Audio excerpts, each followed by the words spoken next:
Okay. Well, praise the Lord. Hallelujah. And thank you, Jesus. It's around that time right here on KAZ Radio, where I have one of my most favorite shows, none other than Christian Networking Entrepreneurs with Pastor Teresa McCurry. Take it away, Pastor T.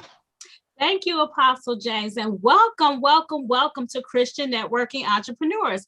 I'm your host, Pastor T, and on Christian Networking Entrepreneurs, we talk to emerging entrepreneurs, small business owners, and community leaders. And today we have a new emerging awesome community leader by the name of Councilwoman Jenny Spencer. Councilwoman Spencer, welcome to the show. I'm so delighted to be here. It's really an honor to have been invited, and I'm looking forward to our time together. Me too, me too. So you want me to call you Councilwoman Spencer, Jenny? What you want me to call you? Well, Pastor T, you need to call me Jenny. In certain settings, I'll take Councilwoman, but I think Jenny's the right one. Okay, so we cool like that. I'll call you Jenny. That's you can right. still call me Pastor T. Okay, no problem. So Jenny Spencer is the councilwoman of Ward 15. So Jenny, how we normally start off the show, we start off when we're talking to entrepreneurs and small business owners, we normally start off with something called ETR, Earn the Right. And they talk about their background, they talk about their business journey. So for Earn the Right for community leaders, we just want to know your background in the community, what you did, your ups, your downs, your highs, your lows. And we just want to talk about that for a few minutes. So tell the viewing audience a little bit about yourself.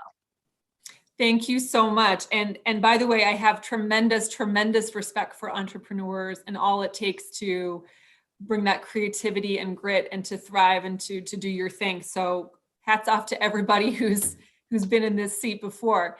But I'm a public servant, and I have been, I think, for as long as I can remember. I love serving my community. And so I just to share a little bit about my story and my background, I have lived in what's Ward 15. So Ward 15 is the Detroit, Shoreway, Cadell, and Edgewater neighborhoods of Cleveland. And to kind of orient that geographically, we go from West 45th Street to West 117th Street, which is the Lakewood border, and then roughly from Lake Erie to Interstate 90. So we're the upper northwest corner of the city of Cleveland. And this ward has been my home for the past 12 years. I moved here in 2008 after I returned to Cleveland. I was a Peace Corps volunteer. So from 2005 to 2007, I fulfilled a dream, a lifelong dream of being a Peace Corps volunteer. I had, for many years, I talked myself out of it. I was kind of afraid. I didn't want to be so far from my family. And I just realized if I didn't go forward, I might always regret it. And I think when you have that inner voice speaking to you saying, don't leave it on the table, don't have any regrets, that's what was happening. So, and the reason I chose to become a Peace Corps volunteer is I knew I wanted to do public service in a city, in a diverse community. And I didn't have any exposure, Pastor T, or background when it came to the Latin American community, but the Spanish speaking community. I just didn't have that as part of my upbringing or as part of my education. And I really felt that was a gap in my cultural competency. I felt like I really needed to, if I was going to effectively serve a community, I needed to position myself in a place where I could really be in learning mode and grow as a person. So I applied to the Peace Corps. I was assigned to Paraguay, which is one of only 2 landlocked countries in South America. It is an amazing place. They actually speak 2 languages. They speak Guarani and Spanish. And I ended up meeting my husband there. He is from here, Paraguay, es Paraguayo. And so that was to my surprise. I did not expect to go to Paraguay and meet my husband. And that's why I know true love exists. Now that we're in the month of February, we can start talking about true love, right? So that's how I know it exists, because that came out. I didn't know that was going to happen. So that was this wonderful time of my life and turn of events. And at the same time, I knew I wanted to be in Cleveland. I had grown up in Shaker Heights, which is a suburb of Cleveland, but always felt connected to Cleveland my whole upbringing, always really curious about the city, interested. I spent a lot of time in the city with my family, thanks to my mom. Yeah. And so I knew I wanted to come back to Cleveland, and we did have the blessing of, it took us about a year for my husband Mario to get his visa, but he was able to move to Cleveland. So I came back in 2008 and he joined me in Cleveland in 2009. And I'm forever grateful for him because he was willing to make Cleveland his home with me because he knew I wanted to be here and he knew I wanted to be part of this community. And so it's now his community too. But so that leads me to Ward 15, because Ward 15 is truly one of the most diverse parts of the city of Cleveland. That is absolutely the greatest strength of this area.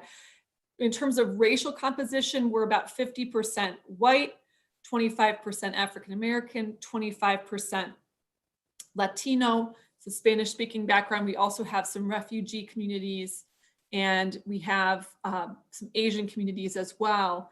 But you just don't find that. If you take a moment and consider how powerful that is, in most communities in the United States, you do not have people of all those different backgrounds living together in community. And I truly believe in my core that something as simple as that, something as simple as being around people, living in community with people who are not like you, that is how we are going to thrive as a diverse society and really move forward as a more just society in the United States. I really wish that other people were as lucky as I am to live in a diverse community where I'm exposed to people of all different backgrounds every single day. And I know that makes me a better person. And certainly in this new role, more capable to serve our diverse community.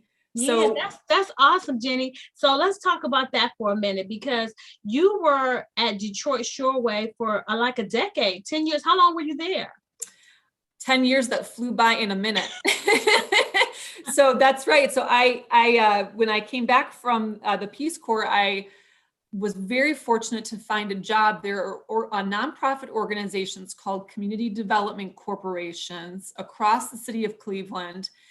And they are really special organizations. And Pastor T, you serve on the board of directors. I do. I love it. So with you saying that, I'm just like really blessed, because even though the community was diverse, the board was not diverse at first when I first got there. That's so right. I'm glad that that's something that is on people's mind, that we need people that look like the people in the community to sit at the table, to help with the decision making and all of that.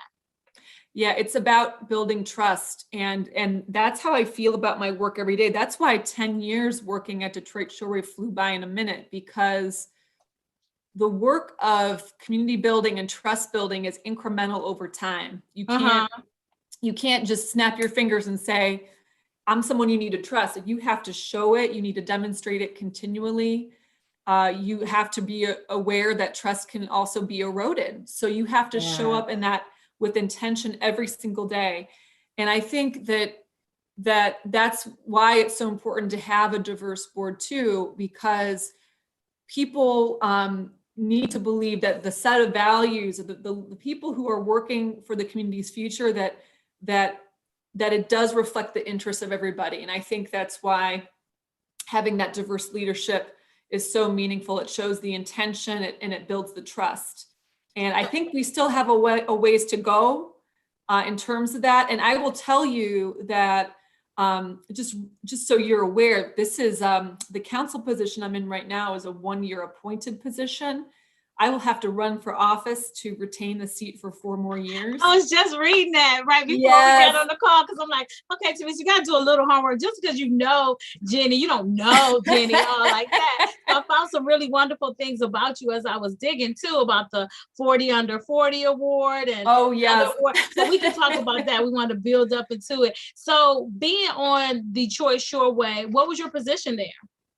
My position was called managing director. Well, the first 4 years I was there, I was a project manager. And that meant I worked on everything, something kind of glamorous, the opening of the Capitol movie theater. But I also worked on things, Pastor T, like we need to do some development. We got to relocate this dumpster. Where's this going to go?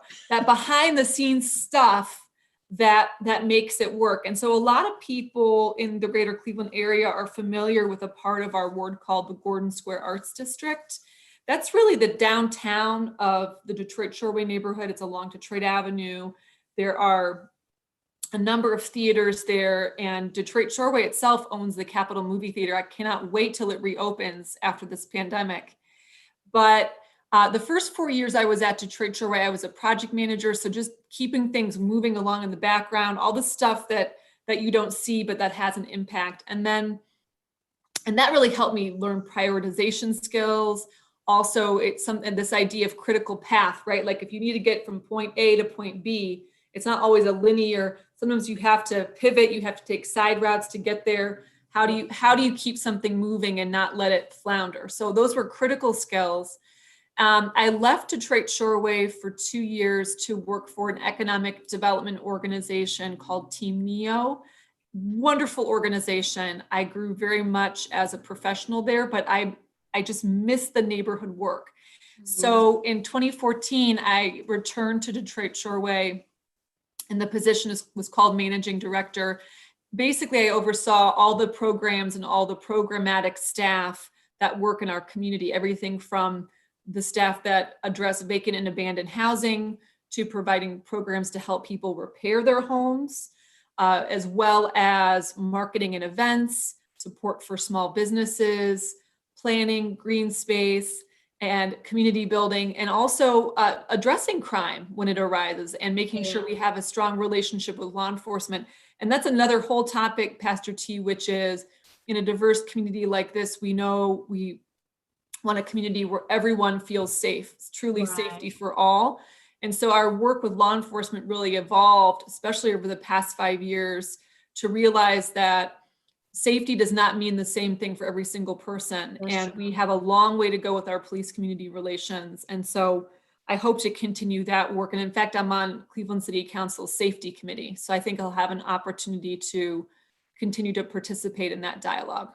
Well, that's awesome. So just knowing your background from the Peace Corps to working with the diverse neighborhoods, because to me, that is a plus, because everybody can't relate. And then the fact that we have refugees in the community as well, because it's always amazing at the church, we do a community giveaway every second Saturday. And I'm normally not down there involved in that, but whenever I do, and I see the ladies with their food on top of their head, that's their culture, that's how they carry it. It's always amazing to me. And then, like you said, we have the Spanish speaking community, we have the refugees from various communities. So it just really makes Detroit Shoreway Ward 15 a true melting pot. It truly is. And there was actually a very poignant story. And this really illustrates, I think, the heart of the community and the spirit of the community. There was a refugee family. This happened right after Christmas. There was a very frightening house fire on Madison Avenue, not too far from your church. And this was a very, very cold day. The house it's not inhabitable. And it was a family of 12 individuals who are a refugee family, didn't speak much English. And the community rallied around them, helped them out that day. We got them connected with the Red Cross. Right. They got assisted again by their refugee resettlement agency, but the community did a GoFundMe and raised $7,000 cash for that family in just about 2 weeks. And they did find a new home. They were able to find a new home to live in. They needed a house big enough for 12 people. But that really is what it's like to live in this community. Yes. People really do know their neighbors and they look out for their neighbors. And I think one thing that's top of mind for me though, Pastor T, especially during this time, this continuing pandemic, there are too many people in our neighborhoods that are really struggling and hurting. Yeah. And they are at risk. They're at risk of not having the money they need to pay their rent and or meet their basic needs. And I'm really cognizant of that. We are so proud of places like the Gordon Square Arts District that have become regional attractions, and we want businesses to thrive there and people to enjoy the neighborhood as much as we do.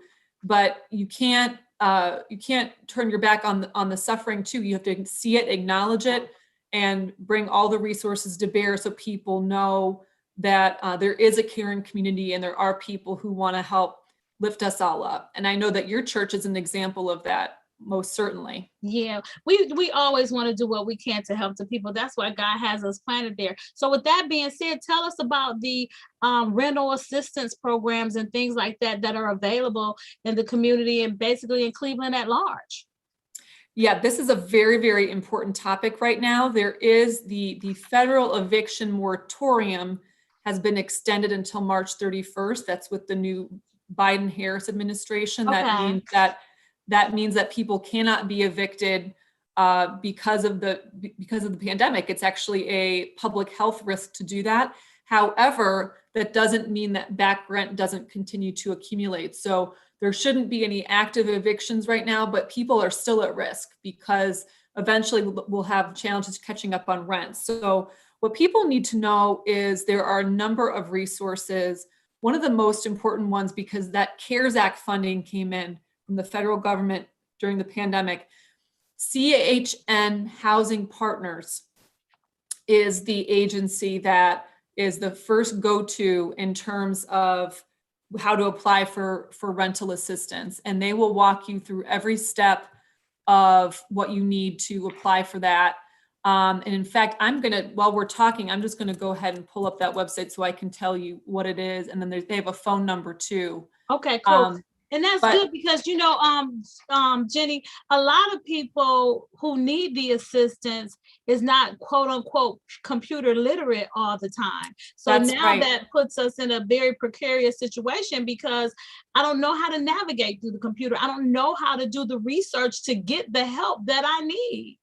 That's right. Well, so luckily, Detroit Shoreway and my council office, we are very dedicated. We do mail out hard copy newsletters for that reason, because not everybody, and even if they were had internet access, it doesn't necessarily they know how to find this information. Right. So let me give you those phone numbers. I don't know if you're just in case anyone of your listeners use this, but CHN Housing Partners, the number to call and apply for rental assistance. Let's see here. Okay, well, the phone number is area code 833-377-7368. And that website is neorenthelp.org, neorenthelp.org. And you can apply, and they really want people to succeed in getting those applications processed. So I would not hesitate to do that. Another very, very important resource, Pastor T, is called Right to Counsel. Okay. That is a new law in the city of Cleveland.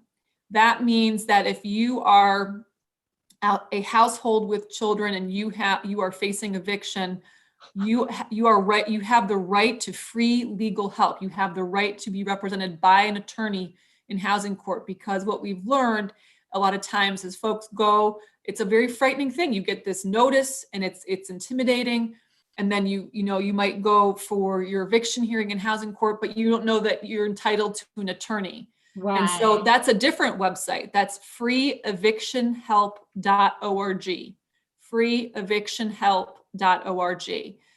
And if people remember nothing else, this is the thing they need to remember. 211. That's the first call for help phone number. They know all these things. So if you forgot to write it down, if you lost the number, it doesn't matter. 211. You call them, tell them your situation, and they would make the same referrals that I just talked about. So there's a lot of people in the community that want to help people, especially when they're in a time of crisis. But to your point, how do we reach those people? And then, because also when you're stressed, when something happens you can imagine how frightening it is to get an eviction notice. Yeah. When that happens, you really, it's a very isolating experience. So I think we want people, if neighbors can tell other neighbors, it's just, people need to know this is out there and there are people who do want to help. Yeah. And then to me, it's like, I always think about the other side of that coin. Then you have the landlords who some of them still have mortgages that they have to pay. And this is just this whole trickle effect. It's just this whole trickle effect to the whole process. The whole economy. And that's right. But that's why that CHN resource is so good, because that pays the landlord directly. Awesome. So the landlord also has to sign, and the landlord and the tenant sign, and then the payment can be processed to the landlord. And that way the tenant does not suffer with accumulating back rent. Right. That's how could really you ever what we catch don't, up, right? How could you ever catch how up? could you catch up? Yeah, So that's what we're working on. And I think we're still going to be working on it, because we're just not out of this pandemic yet. So yeah. So these be are awesome mindful. resources. Yeah, thank you so much. So the CHN Housing Partners, that's one resource. And then the Right to Counsel is another resource. But if you forget everything that Jenny said, 211 is the way to go. And they'll give you all the things that she talked about today. So I am so excited that you are the new councilwoman for Ward 15, and I'm just excited about what you're going to be doing and the things that are going to be happening in the ward. I know some changes are going to come down the pipeline, but today we wanted to really focus on workforce development. That's one of the things, and anything else that comes up as we talk, but just talking about workforce development. So what's going on in the community and in Cleveland as it relates to workforce development? Pastor T, we are so lucky in Ward 15. We have access to amazing educational resources. You may know that for many years people thought, well, I'm gonna, if I move out to the suburbs or somewhere else, my kids will get a better education. That is no longer true. I am happy to tell you that for the first time since I have begun working in these neighborhoods, you talk to families are saying, no, we're staying. We have what we need. We have access to great schools for our kids. So we have a variety of schools here, whether Cleveland Metropolitan School District, parochial, charter. We have all those schools, and people are finding the right fit for their kids right here in our community, and they're staying in our community and forming a strong community together. So that starts, and we also have great early education. So I'm talking about education, but here's why. Workforce development has everything to do with education, and that has to start early. So we're also really lucky. We have great early childhood opportunity as well. So pre-kindergarten. So anyway, so I'm happy that we have these educational resources. And in terms of workforce development, I want to highlight a couple things.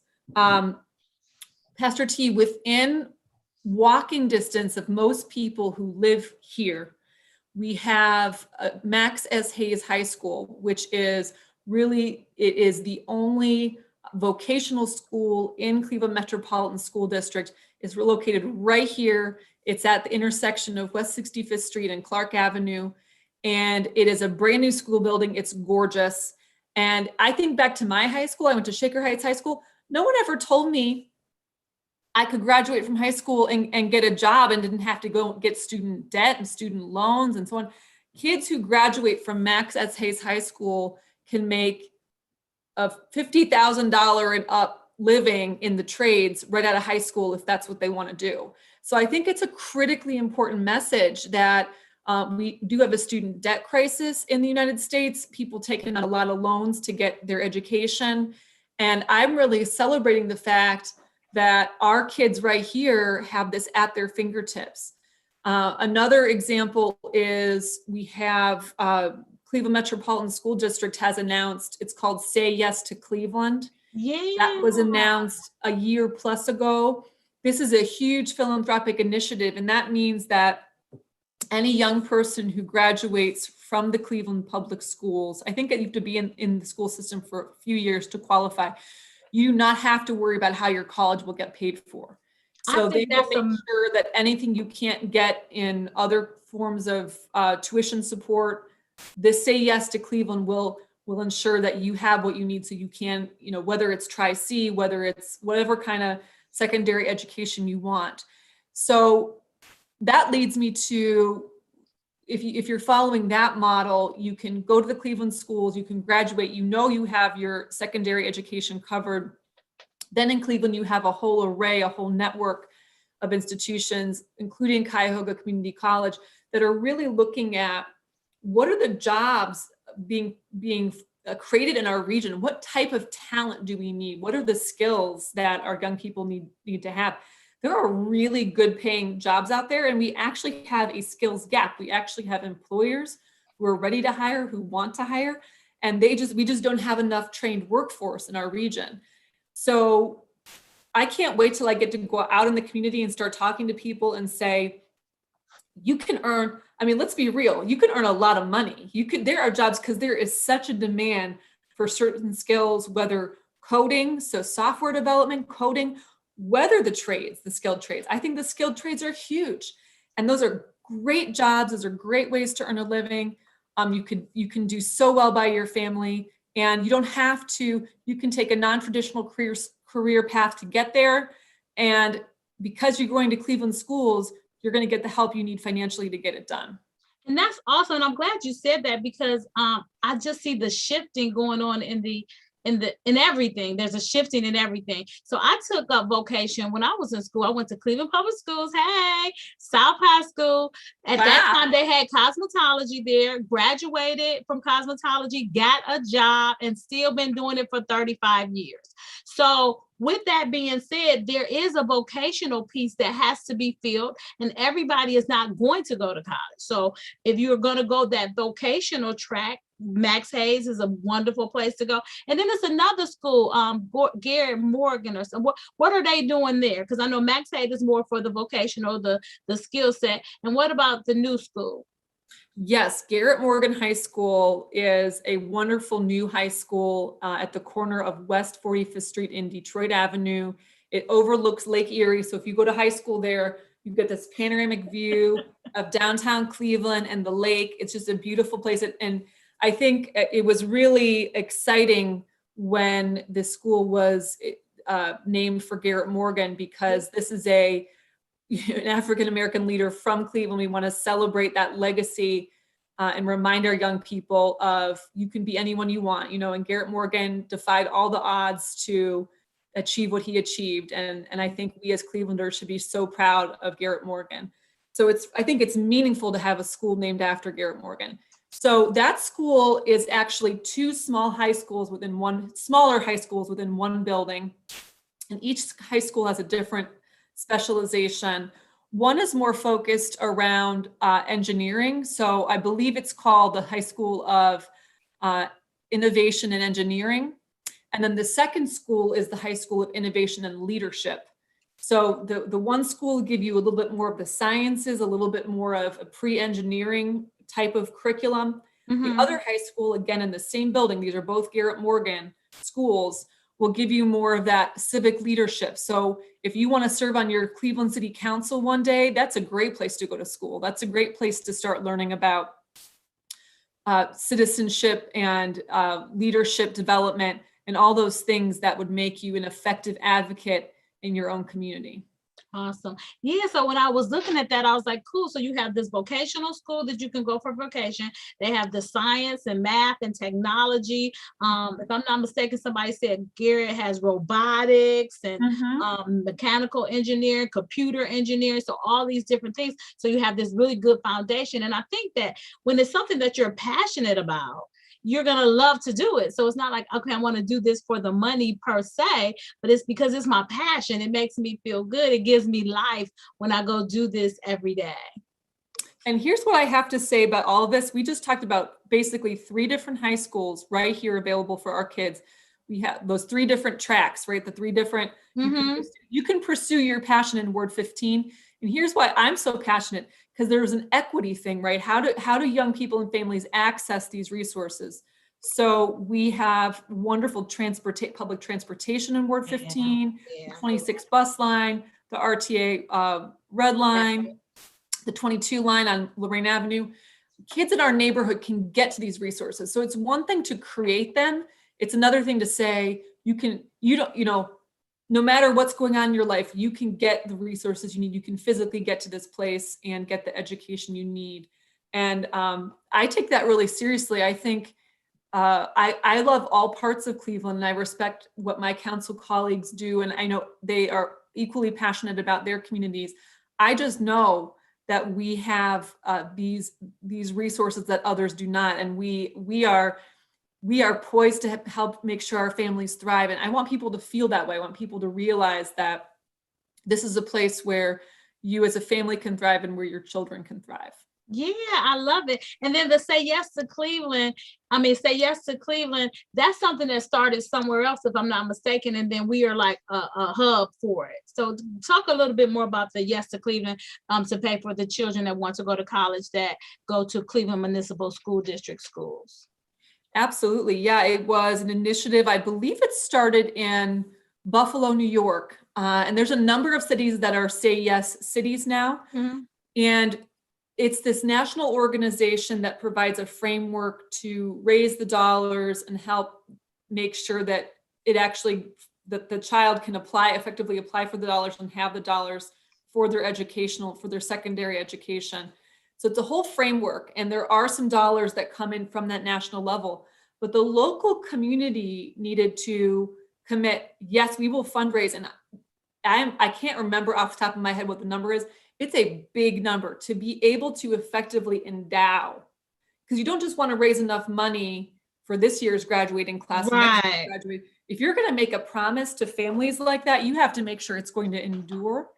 So the fundraising target was very, very high, many, many tens of millions of dollars, a big philanthropic focus. And in fact, there are new gifts coming in all the time. The Mandel Foundation in Cleveland just made a significant gift to Say Yes to Cleveland. Awesome.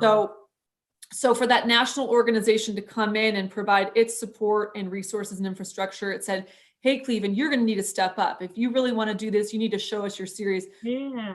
And the dollars need to be there. We're not going to make promises to kids and families that we can't keep. So I think that's one wonderful thing about Cleveland. There's a legacy of philanthropy here in Cleveland that has to do with the community's roots as an industrial city. And at one time, we still have resources in Cleveland, but the Rockefellers, right? That kind of those names. Yeah. And that's where some of the Gund family, these were some of those philanthropic dollars that we're still benefiting from today. But it came from it came from corporate giving. It came from small family foundation, individual giving to the Say Yes to Cleveland initiative. I think Cleveland is an extraordinarily generous community. You're not going to find that everywhere. Yeah. And then even beside from the dollars given, people are giving of themselves. So from my understanding with the Say Yes to Cleveland, they have volunteers that help. They have counselors, they have advisors, they have peers that help. So these are students that would normally not go to college because their family couldn't afford it, or they didn't have the money and didn't want to take the undertaking of a student loan. And then they have volunteers that's going to come alongside this student for the next 4 years to almost, you can't guarantee somebody's success, but basically guarantee your success.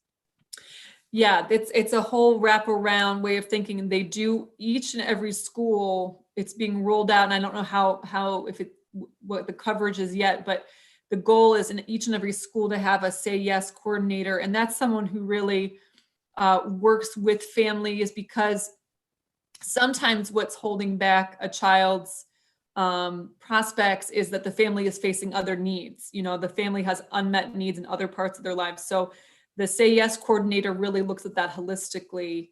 It's a very, very well thought out plan. And there's if it's not already the case, there will be a Say Yes family services coordinator in every single CMSD school. That's amazing. So much well needed. And then, like you said, this is the foundation for workforce development. Because, in your mind, you think workforce development, what does it look like? But the education is the foundation for the workforce development. And then with the 3 different schools that you talked about, it's just holistic. So you can go vocational track, you can go science track, you can go entrepreneurial track, and this everything with the leadership that you need is everything right there. So that is really good.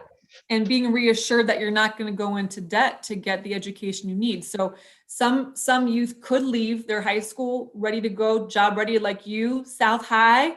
I love that, graduating from South High and you could get a job in cosmetology. That's wonderful. That needs to continue to happen. And some youth will graduate from high school job ready and ready to launch their careers. For others who want additional secondary education, that will be paid for through Say Yes to Cleveland. And that, not having that worry, not having that be the thing that holds you back, I think is very powerful. And so I will say that this year has been, well, the past whole year, but this year was very poignant because Garrett Morgan has a beautiful new building, just got built there at 45th in Detroit. It's gorgeous. And like I said, they have, if you go on the other side of it, there's this huge set of glass windows, this panoramic view of downtown. There's a brand new overlook that was built there through partnership with the city of Cleveland, where you can sit outside and have an outdoor learning environment. There's going to be public art. It's just going to be a really special place. But kids aren't physically in school due to COVID. So I cannot wait for, kids are at the new high school, but learning from home. So I cannot wait for them to get into that building and see what's been built for them. Yeah. So when did they open? They opened this year or last year? They opened this year. The Garrett Morgan 2 high schools opened at 45th in Detroit this year, but unfortunately, virtual learning from home for now. Yeah. I got to go check it out. It sounds beautiful and amazing. So something else that you said earlier about the safety in the community, and you're on the safety committee as well. So let's talk about that for a little while. We got about 15, 20 more minutes. Great. Well, I think it's been well documented, and this really shouldn't surprise anybody. This is what happens when joblessness goes up, when the needs increase, crime is going to increase. That's reality. That's the truth. That's when people are suffering and they need, one thing leads to the other. And that's what we're in right now. And so there has been an increase in crime. And just so you know, Pastor T, when I talk about crime and safety, I don't use those words interchangeably. When I'm talking about crime, I'm going to use the word crime. And when I talk about safety, I'm aware again that the word safety doesn't mean the same thing to everybody. Just because there are more police in an area doesn't necessarily mean the residents in that area feel more safe. They may feel less safe. Right. So how do you strike that balance? So all this to say, there is increased crime nationwide. Cleveland is no exception. So when I go out, when I do talk to residents, when I get phone calls and emails from residents, there is just, hey, do you have our backs? We want to make sure we don't want to be victims of crime in our neighborhood. So we do have a really good working relationship with the law enforcement leadership in our neighborhoods, the 1st District Police of Cleveland and the 2nd District Police of Cleveland. They are incredibly responsive. They are on a journey. And so I think what I want to highlight is I'm new to Cleveland City Council, but there's a committee of council called the Safety Committee.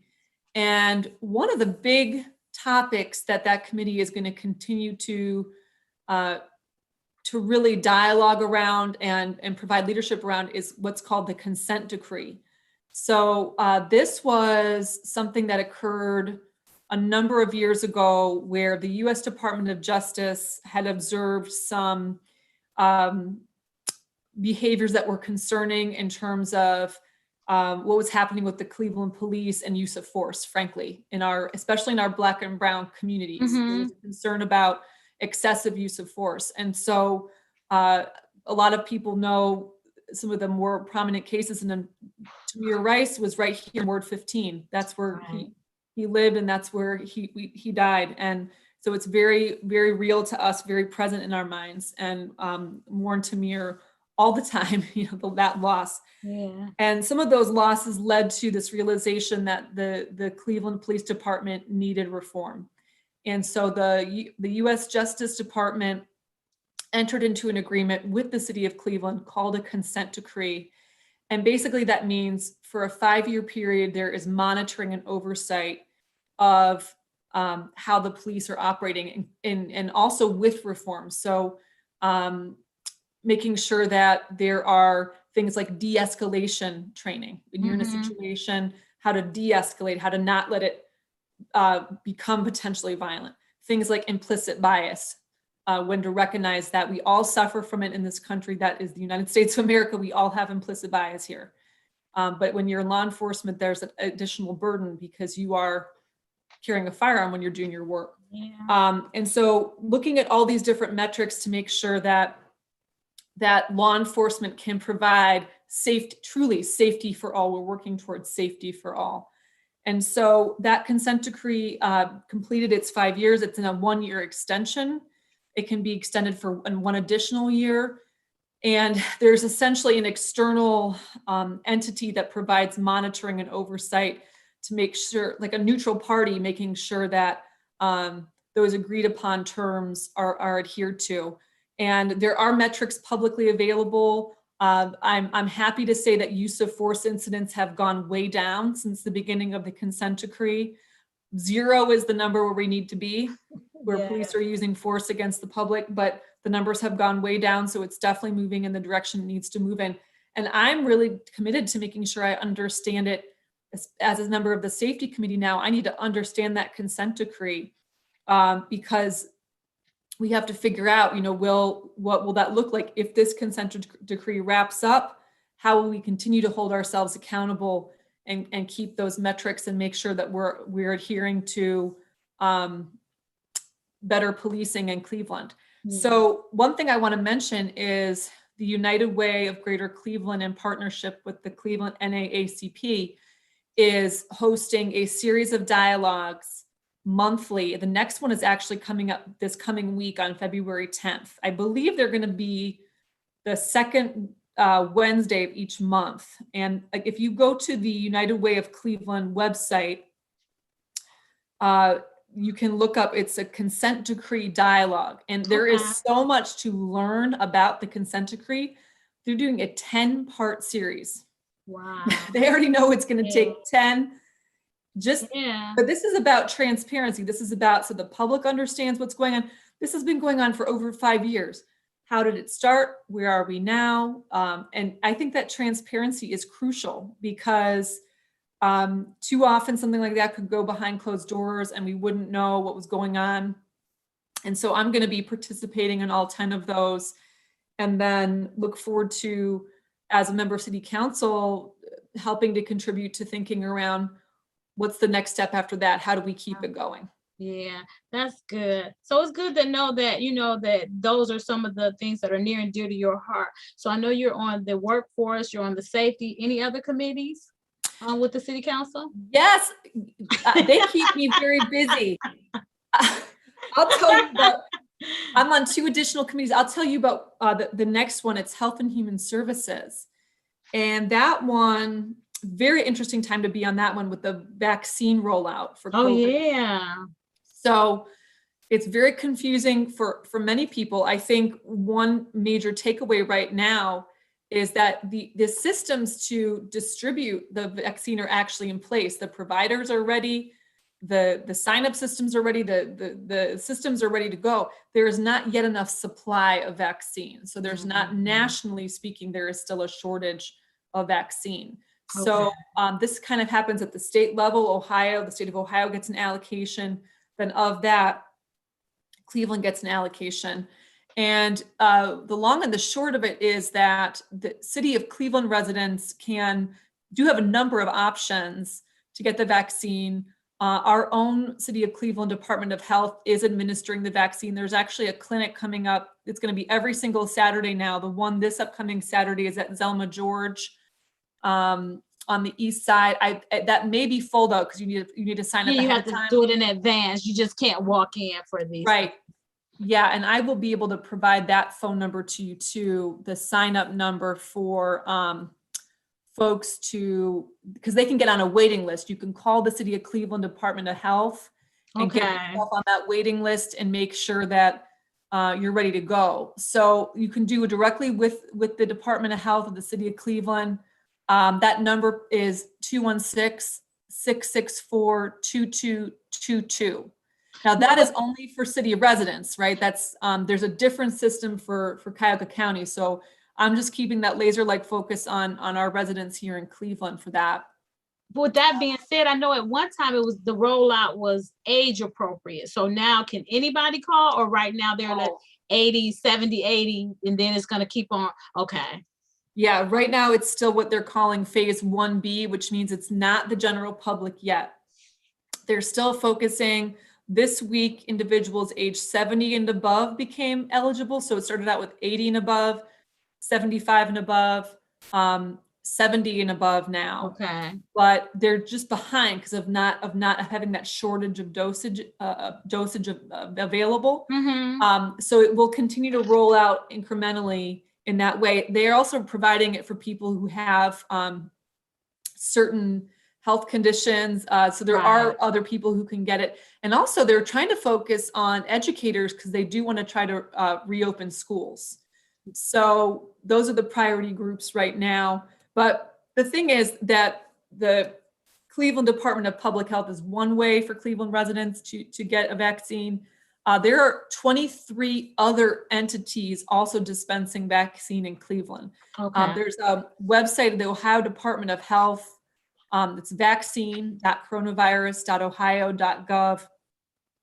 And guess what, Pastor T? Remember that phone number I told you about, that special phone number 211? Mm-hmm. You could call them too for vaccine information. So again, if we don't remember all these websites and all these acronyms and names, I'm just amazed by 211. That's their whole thing, is they listen to your need first. They listen to what you're looking for in your need, and then they connect you with the proper resources. Exactly. So anyway, but there are 23 other entities dispensing vaccine in Cleveland. So it's not just the Department of Health. So it's going to be a mixture of patience and persistence. I think people who are, my own mom, she can't wait to see her grandbabies, not my niece and nephew. Yeah. And so she's just calling everybody and trying to get on any wait list she can and working real hard. But so I think the more persistent you are, the more likely you are that you'll get the vaccine early. But as soon as this information is available, we're going to keep rolling it out and making sure people know how to get this done, because it turns out that you really need 80% of the population to be vaccinated. Nothing's really going to change. We're not going to be able to kind of act freely the way we were before. We're going to need to continue to wear masks, practice distancing, practice hand washing until around 80% of the population is vaccinated. Yeah, and that's going to take some time. But, as long as you're practicing the CDC guidelines, then you're safe. I know people that have gotten COVID, and it affects everybody differently. So you just don't know how it's going to affect you. So you just want to be safe, So. Right. Are all your people doing okay that who got sick? Yeah, everybody's doing well. We had to, because we never closed. So we just practiced the CDC guidelines. We moved the chairs, the 6 feet apart. You have to wear the mask. We were doing the temperature taking and all of that. And then 2 people at the church had got COVID. So then we had to shut down. And then we had to get the whole church sanitized, because it's a lot of money attached to this thing too. So we had to get the whole church sanitized and everything. But now everybody's well. And a lot of people was like no smell, no taste. Some people were really, sick and couldn't breathe. Nobody had to be intubated or in the hospital or anything like that. But it's real, and we have to practice the safety so we all can stay safe. How do you think people feel about the vaccination? I mean, I know that a lot of people are fearful of it. What are you hearing in terms of your church community? What are people, do you think they're going to be ready for the vaccine? It's mixed reviews. So even in my house, it's Greg and I. Greg is, yes, let me get it. I'm like, no. Let me see what's gonna happen first. Let's see how people. So it's totally mixed. So it's like you can have 10 people, 5 is ready to go get the vaccine. The other 5 is like, well, no, let's give it some time. Let's let it be tried and tested and see what's gonna happen. So it's totally mixed reviews. So people feel differently about it. And then some people are still under that whole conspiracy theory thing. I'm like, no, it's real. It's real. I know. But that goes back to that earlier part of our conversation about trust and how critical it is in a community to have truly trusted leaders. So if they say, well, if Pastor Greg's going to do it, then I'm going to do it. If Pastor T's going to do it. On the fence, right. That's so, and so I think that's so important. My leader is my mother. My mother is a nurse, and she's like, listen, this is how it's going to happen. You're going to get this done as soon as you can. So she's advocating for it. Yeah. So if you need a talking to, I'm going to send her your number. She'll tell you to get that. vaccine. I know that's right. But yeah, we got to do what we have to do so we can stay safe. And like you said, it's not going to happen overnight until 80% of the population is vaccinated. It's not like you're just going to take off your mask and go hug everybody. Who knows when that time is going to come back or if that time is going to come back. So I just call it our new normal. So our new normal is just different. It's not bad. It's just different. So we have a different way of living, a different way of doing things right now. Yeah. I appreciate that, rather than concentrating on what we've lost, embracing that we can find a way to be together even now, the new normal, and don't dwell too much in what we don't have. That helps me out. I'm glad you shared that with me. Yeah, because just enjoy it. This is where we are. No sense of, my mother used to say, crying over spilled milk. Let's just keep it moving. And I mean, we've gotten so creative. We have game nights on the Zoom. We have paint parties on the Zoom. So it's just so many things that you can do that, you get that interaction without really having that interaction. So it's just different. It's just different. We got like 10 more minutes before we close. I just want you to give the viewing audience any closing remarks, any pointers, any tips, or any information you would like to share with them. Thank you so much, Pastor T. Well, I will say something that might surprise people about our neighborhoods. I talked about how diverse we are and how caring our residents are and how passionate, and how we have some areas where we're growing and thriving, and we also have great need. And it's my responsibility as the council representative for this area to see all of that, to meet it head on, to embrace the challenge, and to serve everybody in our community. And I am just so proud to do that. One thing that might surprise you that our residents are particularly passionate about, and I'm learning fast because I can't keep up with them. They are passionate about tree canopy. And yes, I have learned they are just the most passionate group of people, and it's all over our neighborhoods. So I have been learning that trees are not just attractive or, giving us beautiful color in autumn or giving us shade in summer. They are actually critically important for public health reasons. In areas where you have lower tree canopy coverage, there's a correlation to higher incidences of asthma, because trees do help clean the air, capture pollutants and things like that. There are higher incidences of other chronic diseases like heart disease, because interestingly enough, tree canopy can actually help to relieve stress. It's just all these fascinating things that correlate between public health and the presence of tree canopy. So Cleveland used to be called the Forest City. We have suffered from a lot of deforestation in Cleveland, and Ward 15 wants to be a leader, Pastor T, in increasing our tree canopy coverage. So we have some challenges. We have the Edgewater neighborhood is doing okay. It has 30% coverage, which is about where you want to be. But we can't lose those trees. We have to maintain the trees we have. The Cadell neighborhood only has 16% coverage. Okay. Way below where it needs to be. And the Detroit Shoreway neighborhood only has 19% coverage. Okay. So I am convening, with the support of my wonderful team in the Ward 15 office, a tree canopy steering committee for Ward 15, comprised of people from throughout our neighborhoods.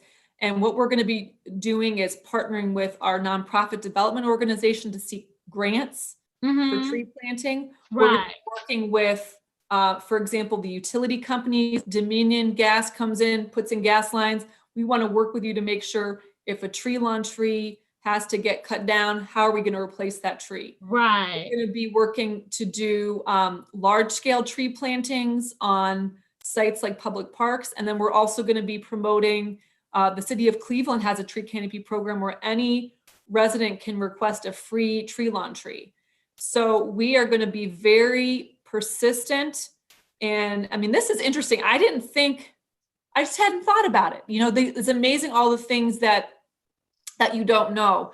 And so I now am becoming very, very passionate about our trees. And there's actually, I told you about how passionate our residents are. A week ago, there was this sycamore tree, this majestic old tree on one of our streets. And I didn't know, we didn't know ahead of time that it was suffering from a disease state. It looked fine on the outside. So unless you were a tree expert, you wouldn't necessarily have known. That tree got cut down. We got phone calls. People tweeted at me, emails. They were so upset about this tree coming down. The passion is, so it's an emotional thing too. So not only are there public health benefits, but people really feel that,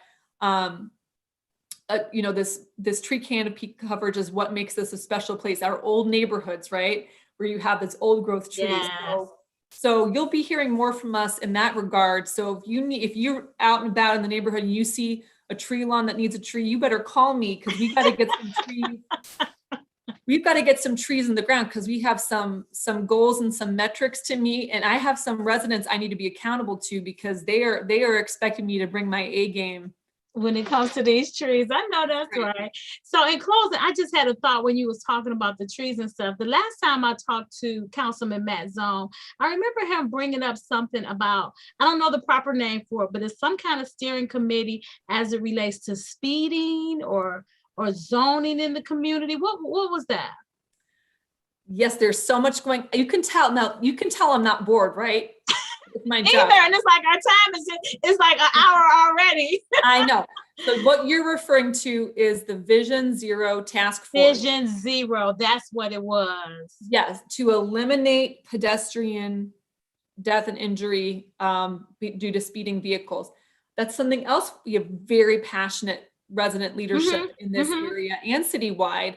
And that's something that's so interesting, no matter where you go in Ward 15, whether it's a new development area where people are buying more expensive homes compared to more modest, lower income areas.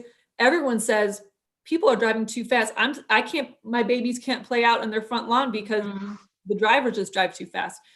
So, what's interesting is these streets were not built for the modern vehicle. Has all this horsepower that our cars are built for highway driving.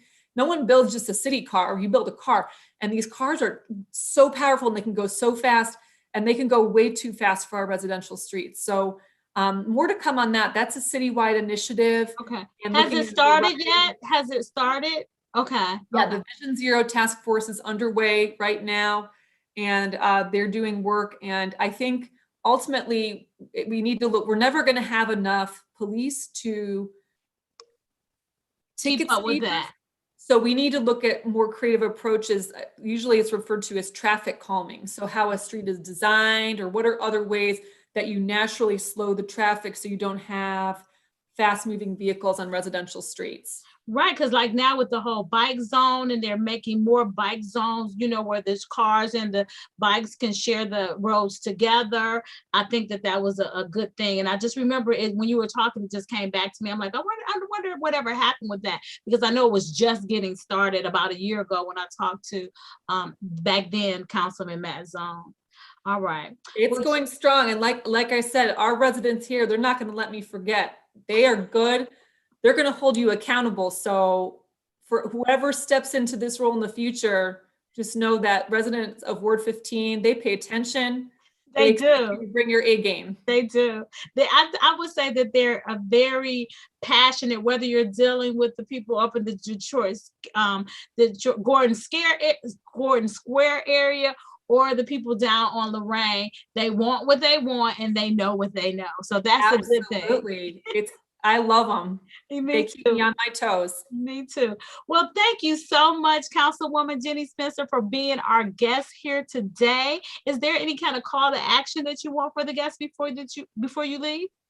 Well, I would be honored if folks want to keep staying in touch with what's going on in Ward 15. You can follow me on Facebook or Twitter at Jenny Spencer Klee, JennySpencerCle.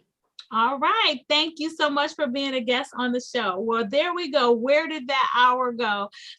It's another amazing show here at Christian Networking Entrepreneurs. This is where we talk to emerging entrepreneurs, small business owners, and community leaders. And we were so blessed to have Jenny Spencer as our guest today. And tune in 2 weeks. We are here every first and third Thursday at 2 p.m. So tune in and tell a friend that Christian Networking Entrepreneurs is on. And remember, if you don't network, you don't work. Have a